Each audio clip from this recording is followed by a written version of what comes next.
السلام علیکم ورحمۃ اللہ وبرکاتہ۔ بسم اللہ الرحمن الرحیم۔ خواتین و حضرات، آج کے خبر نامے کے ساتھ خلیق الرحمن آپ سے مخاطب ہے۔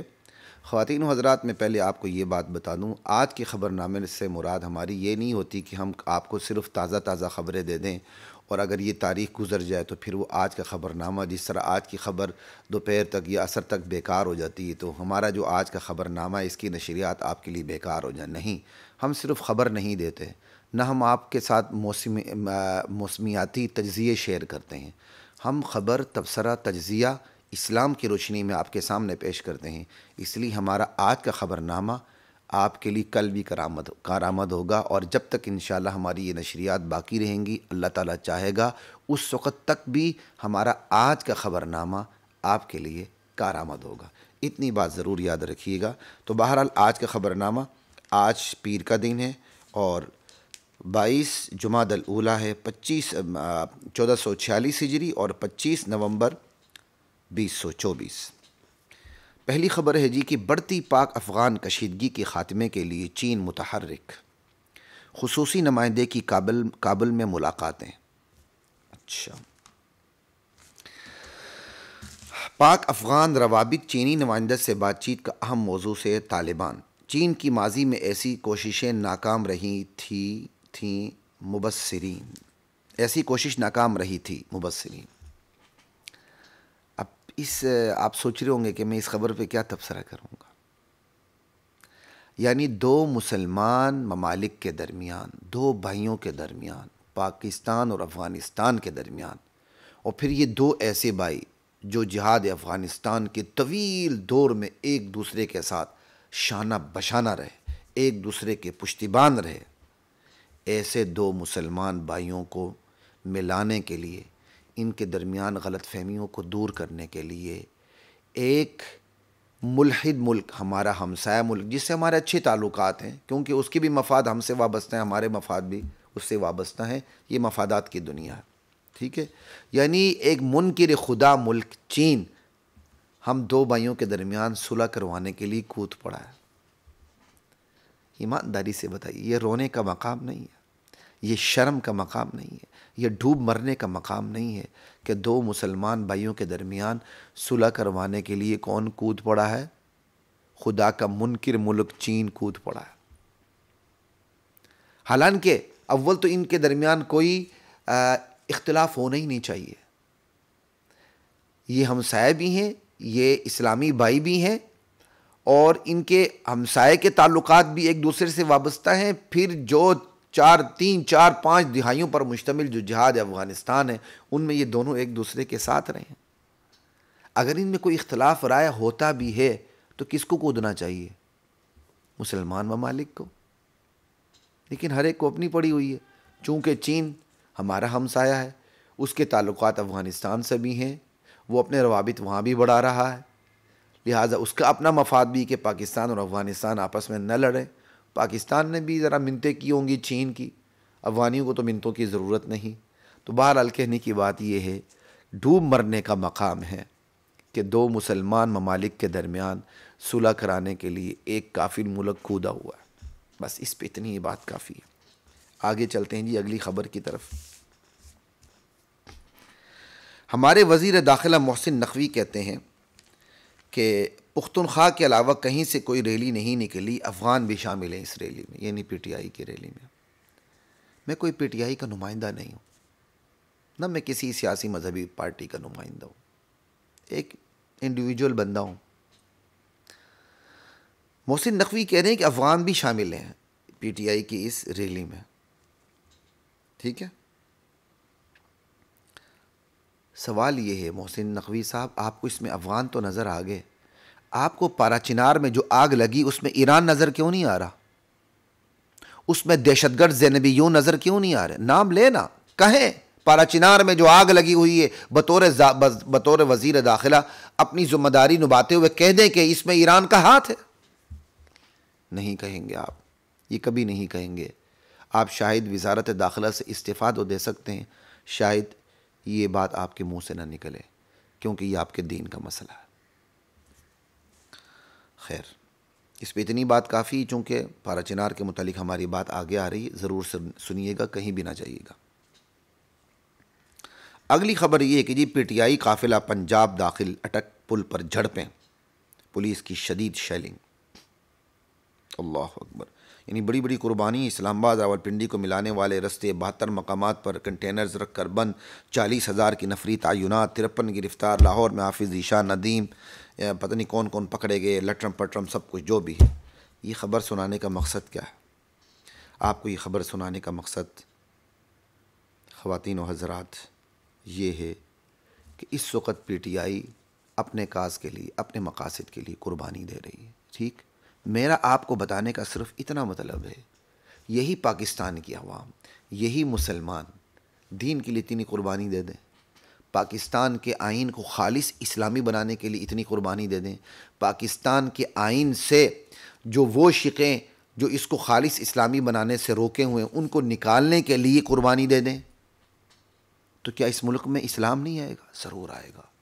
اسی سے پتہ چلتا ہے اگر اس ملک میں اسلام نہیں آ رہا تو جہاں مقتدر قوتیں اس کی ذمہ دار ہیں وہاں عوام بھی ذمہ دار ہے۔ عوام اپنی اپنی سیاسی پارٹیوں کے لیے قربانیاں دیتی ہیں اور دیتی رہیں گی، لیکن دین کے لیے قربانی دینے کے لیے کوئی تیار نہیں، کوئی بات نہیں۔ قیامت اسی لیے قائم ہوگی، حساب کتاب ہونا ہے، انتظار کیجیے گا۔ اس پر اتنی ہی بات کافی ہے جی، کیونکہ ہماری اگلی بات ذرا تفصیل کے ساتھ آنی ہے۔ تو چلیں ایک اور چھوٹی سی خبر آپ کو میں سنا دوں، پھر آگے چلتے ہیں۔ اس پہ ہنسی بھی آ رہی ہے۔ کارکنوں نے گنڈا پور کو گاڑی سے اتر کر جانے سے روک دیا۔ خیبر پختونخوا کے وزیر اعلیٰ امین گنڈا پور کو کارکنوں نے گاڑی سے اتر کر جانے سے روک دیا۔ کارکنوں نے کہا آپ کہیں نہیں جائیں گے، کیونکہ پتہ ہے یہ پھر غائب ہو جاتا ہے، پھر بعد میں کہیں اور سے طلوع ہوتا ہے۔ کارکنوں نے اس کو جانے ہی نہیں دیا۔ کمال کیا ویسے کارکنوں نے، اور حیرت کی بات ہے قیامت کا مقام نہیں ہے کہ کارکنوں کو قیادت پر اعتبار بھی نہیں ہے۔ سمجھائیے، بہرحال اس پہ اور کیا تبصرہ کروں، بس اتنی بات کافی ہے۔ آگے چلتے ہیں جی۔ جو دکھتا سلگتا اور آج کے حالات کی سب سے بڑی خبر آپ کو دے رہا ہوں، اور آپ نے بھی پڑھی ہوگی، کئی دنوں سے پارا چنار میں آگ لگی ہوئی ہے۔ اللہ اکبر، ایک طرف دشمنان صحابہ ہیں، صحابہ کو گالیاں دینے والے ہیں، اور وہی لوگ گولیوں پر اتر آئے ہیں۔ اس لیے پارا چنار میں، کورم میں آگ لگی ہوئی ہے۔ اس سے پہلے 2-3 مہینے پہلے آپ نے دیکھا پارا چنار ہی کے ایک گاؤں بوشیرا کو چاروں طرف سے انہی لوگوں نے گھیر لیا تھا۔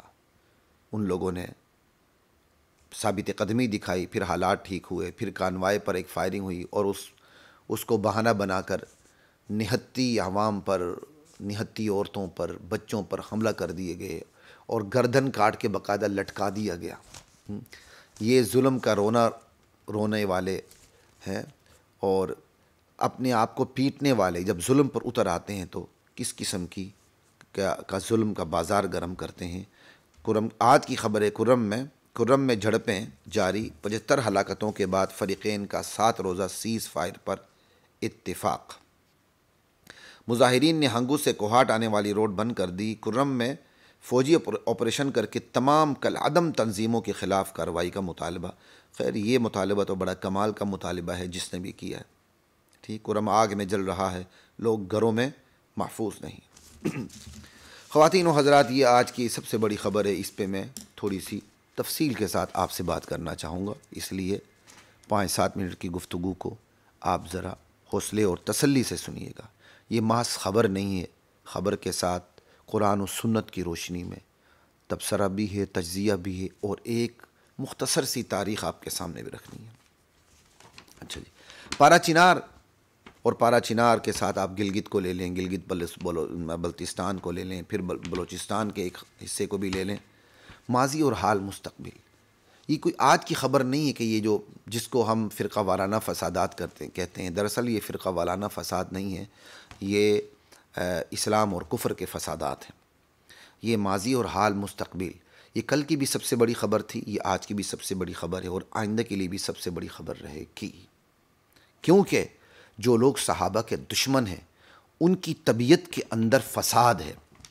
یہ لوگ پہلے تقیہ کرتے ہیں، اپنے مذہب کو چھپاتے ہیں، اپنے دین اور ایمان کو چھپاتے ہیں، اور جہاں ان کو موقع ملے پھر یہ عبادت جانتے ہوئے صحابہ کو گالیاں دیتے ہیں، پھر گالیاں دیتے دیتے ان کو جہاں موقع ملے پھر یہ گولیوں پر اتر آتے ہیں۔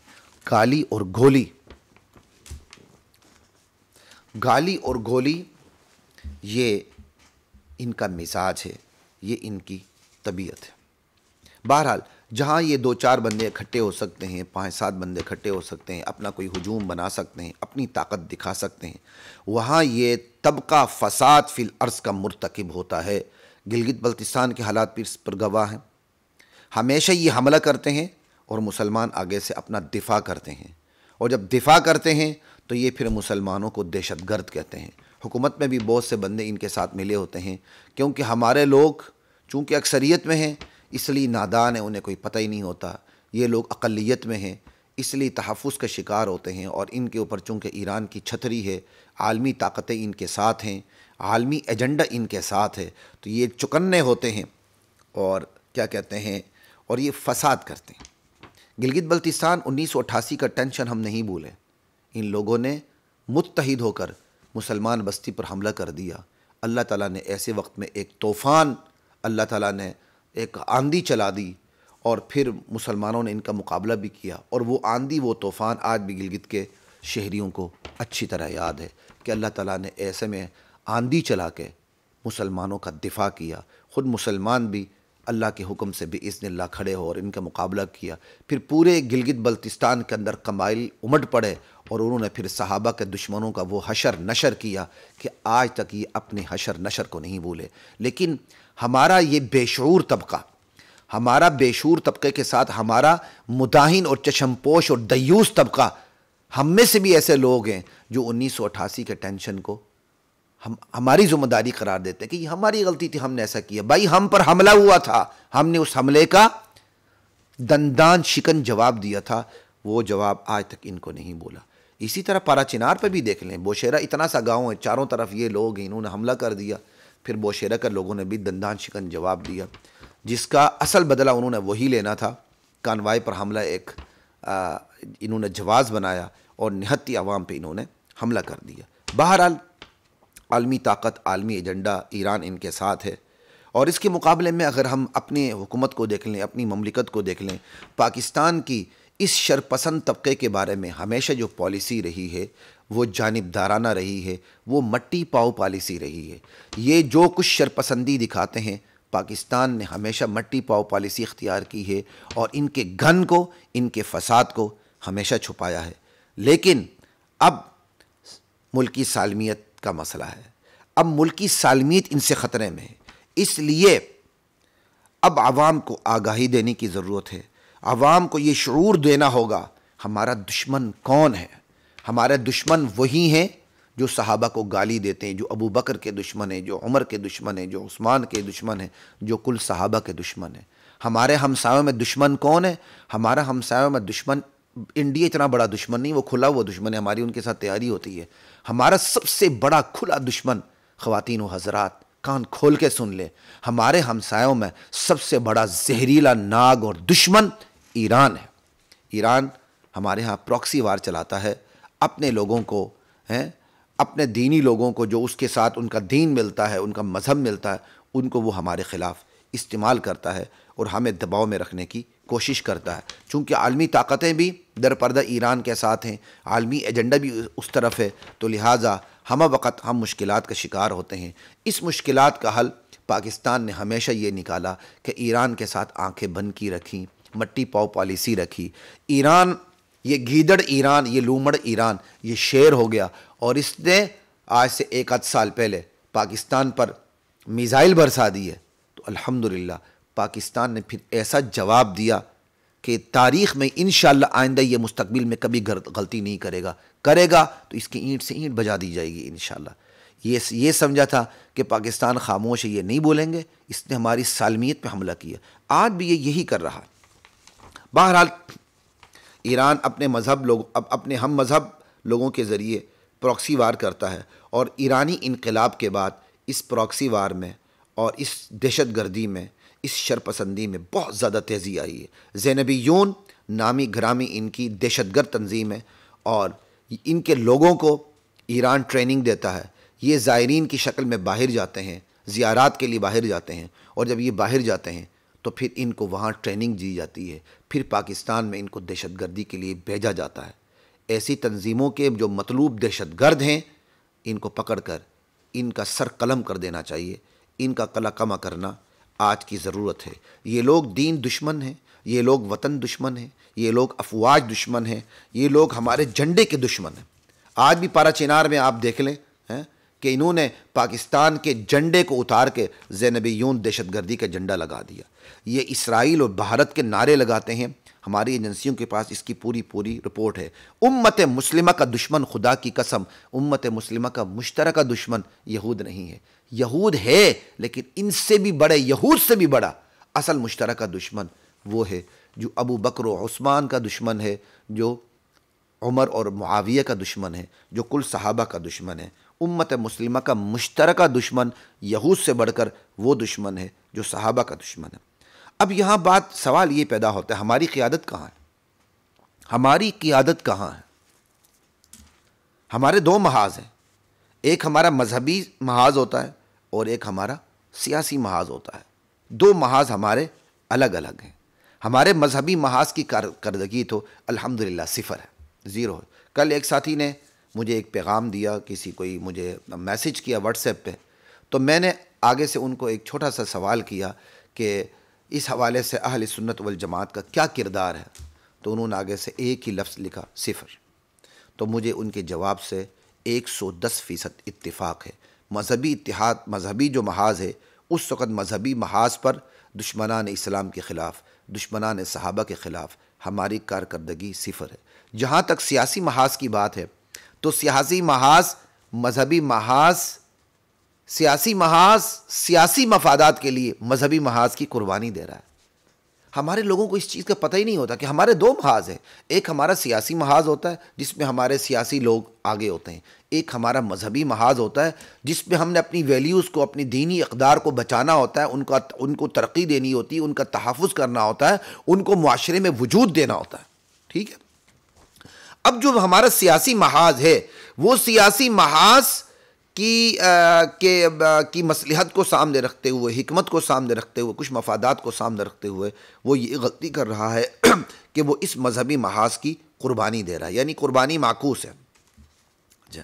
ہم تو دشمنان صحابہ کے ساتھ سیاسی محاذ کے قائل سرے سے نہیں ہیں، لیکن جو دشمنان صحابہ کو اپنی مجبوریوں کے تحت، اگرچہ ہم ان کی مجبوری سمجھتے بھی نہیں ہیں، مجبوریوں کے تحت وہ دشمنان صحابہ کے ساتھ سیاسی محاذ میں اکٹھے ہو جاتے ہیں، تو کم سے کم سیاسی محاذ میں اگر اکٹھے ہیں تو جہاں خالص مذہبی محاذ کا مذہبی معاملہ ہے تو وہاں مذہبی معاملات کی قربانی تو نہ دیں، کم سے کم یہ تو نہ کریں۔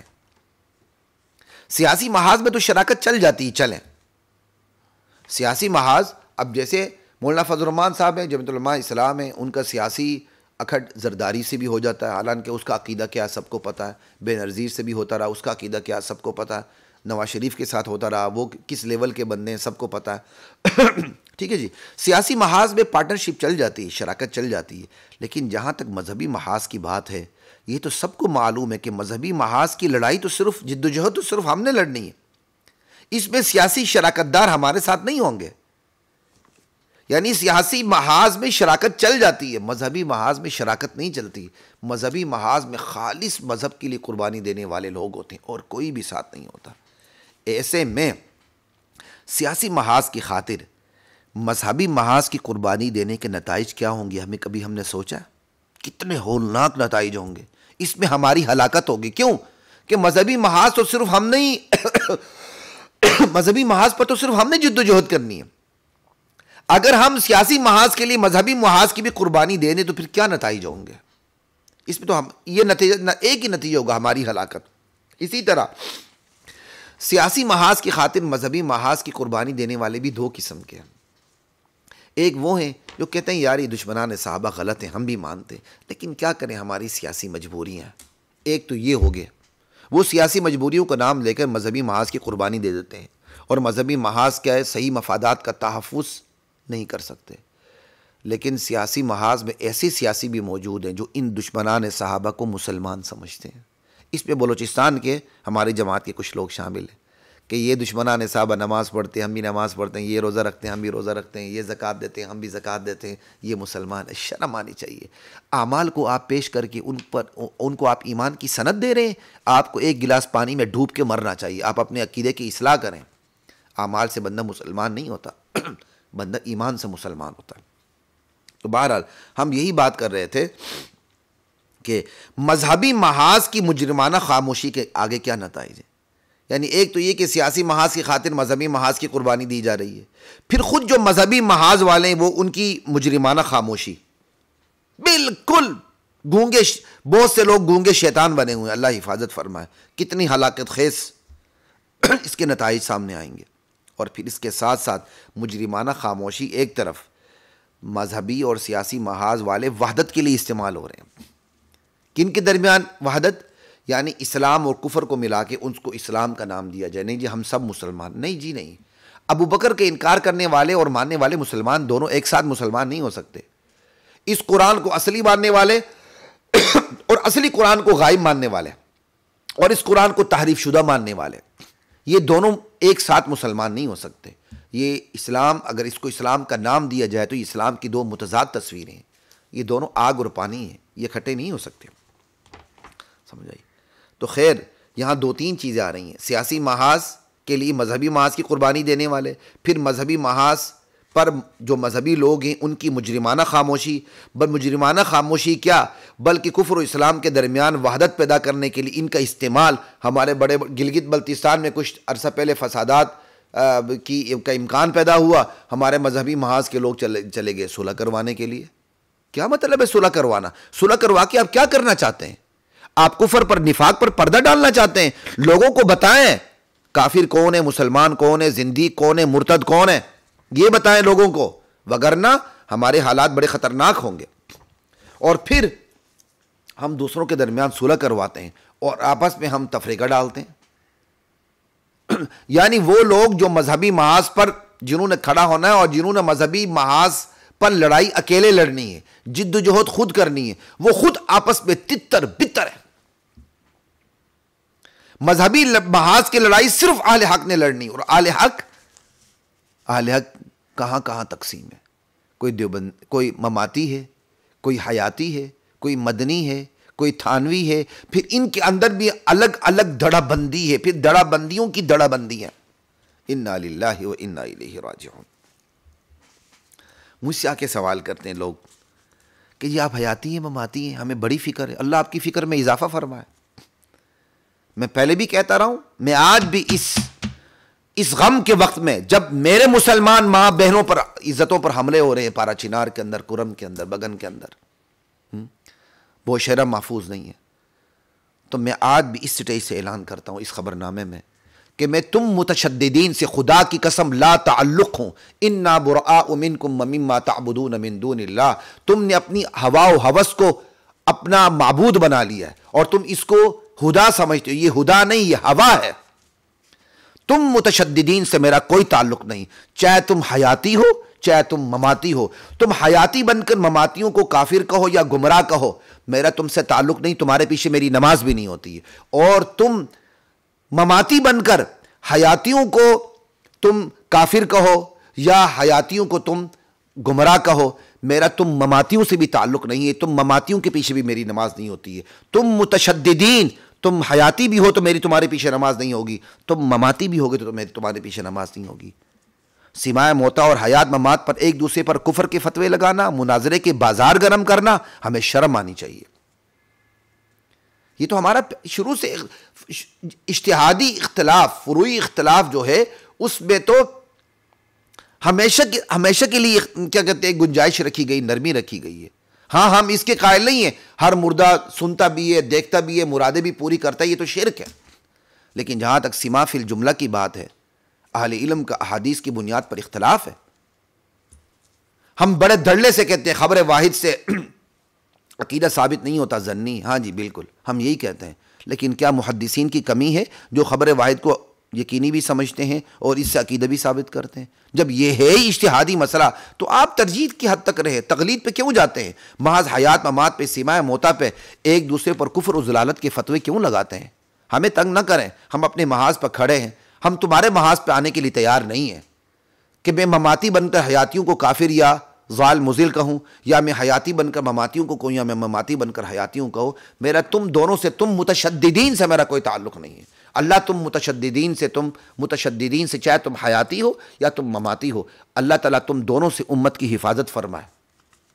تم سمجھتے ہو ہم بہت بڑے توحیدی آ گئے، تم سمجھتے ہو ہم بہت بڑے دیوبندی آ گئے، یہ تمہاری خام خیالی ہے، یہ تمہارے شیطانی خیالات ہیں کہ تم کیا کہتے ہیں اجتہادی مسائل کے اندر ایک دوسرے پر کفر کے فتوے لگاتے ہو۔ ہمارا حشر، خواتین و حضرات، مجھے تو اپنا حشر اپنے بہت بھیانک دکھائی دے رہا اگر ہمارے یہی حالات رہے، اگر ہم سیاسی محاذ کے لیے مذہبی محاذ کی قربانی دیتے رہے، اور اگر ہماری مذہبی محاذ کی قیادت مجرمانہ خاموشی اختیار کرتی رہی، ٹھیک، اور ہمارے مذہبی محاذ اور سیاسی محاذ کے لوگ اجتہادی مسائل پر ایک دوسرے سے لڑتے رہے اور ہماری عوام غافل رہی، ان کو پتہ ہی نہیں کیا ہے، تو پھر ہمارا حشر کیا ہوگا؟ ہمارا حشر ایران کے مسلمانوں کا ہوگا، عراق کے مسلمانوں کا ہوگا، شام کے مسلمانوں کا ہوگا۔ اللہ بچائے، ایران، عراق، شام میں مسلمانوں کی عزتیں محفوظ نہیں، ناموس محفوظ نہیں، ہماری ماؤں بہنوں سے اجتماعی زیادتیاں کی جا رہی ہیں، ان کو زبردستی دشمنانہ صحابہ کے طبقے میں شامل کیا جا رہا ہے۔ تو بھائی یہ ہوا پاکستان میں بھی آئے گی جناب، یہ عالمی طاقتوں کا ایجنڈا ہے۔